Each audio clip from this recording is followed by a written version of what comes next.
Daniel Nickanian, we've had on this program. You can check out his What's on the Ballot. Probably the best coverage of local politics in one place, anywhere. He had a What's on the Ballot with it just collected like the 220 most important races over the course of an off-year election. Nuts. But he had a rundown on Twitter. Republicans win in Virginia, probably the Assembly too. It looks like that as well. Republicans sweep Pennsylvania judges races. However, Democrats still hold a majority on the Supreme Court, significant majority. They just got their own. They had open the seats that they had already occupied. Democrats will probably keep New Jersey's trifecta, but we'll wait and see on that. Yeah.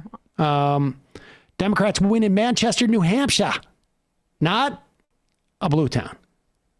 St. Petersburg mayorship, that is, I think that like a DSA, maybe even. Or not mayor, I'm sorry. In a town council race. Albuquerque, and they flip a Maine special. Republicans win in Aurora and county races in Pennsylvania, and they flipped a Texas special. So on the progressive wins in Boston, you had your first woman as mayor of Boston. Mm-hmm. First Michelle Wu.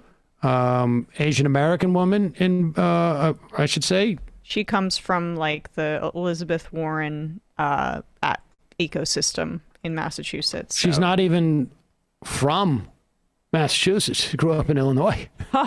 Unbelievable. Outsider. Total outsider. Cleveland, Philly, Pittsburgh, Dearborn. Dearborn, you had a very progressive, I believe, the first Arab American mayor in the U.S.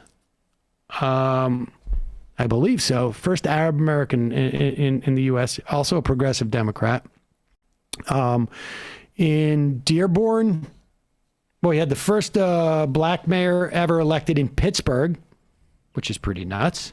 In Dearborn, Michigan as well.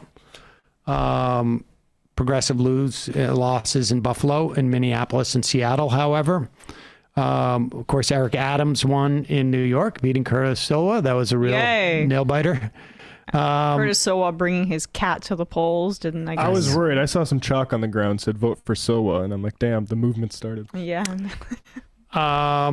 Conservatives lost some high-profile school board races on the CRT. I mean, it really sort of depends, frankly.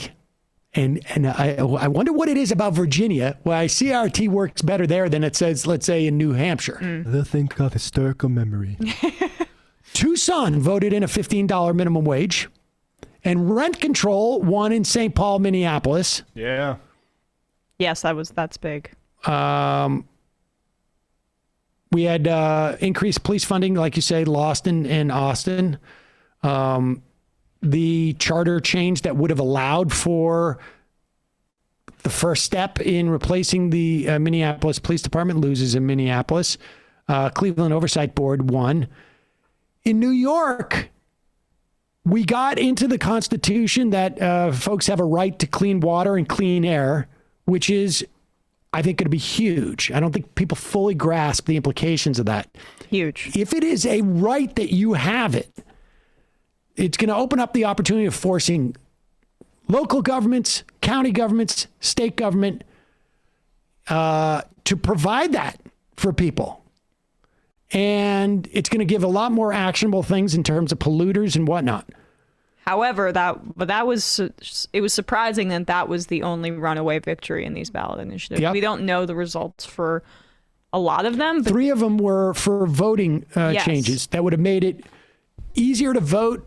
Same-day registration, mail-in voting, and the third one. No excuse absentee. No excuse absentee. And the other initiative would have frozen the number of state Senate seats. This is ballot initiative number 1.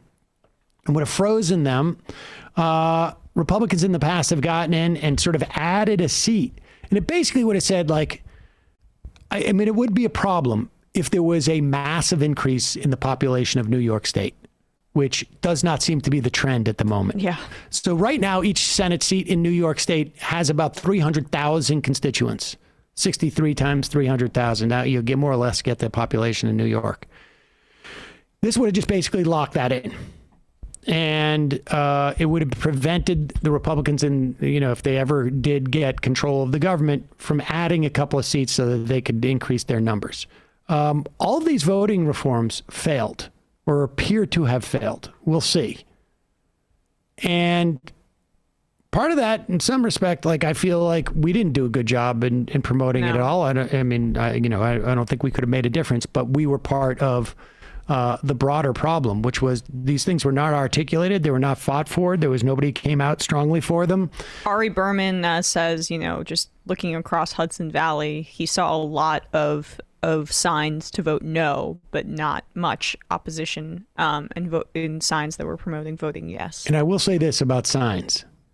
When it comes to signs, when it comes to referendums where people generally have no idea what they're doing, I think signs have a lot more impact. No, political signs I'm all for, especially with ballot initiatives and progressive candidates. But participatory budging in Boston and Detroit voted to decriminalize mushrooms.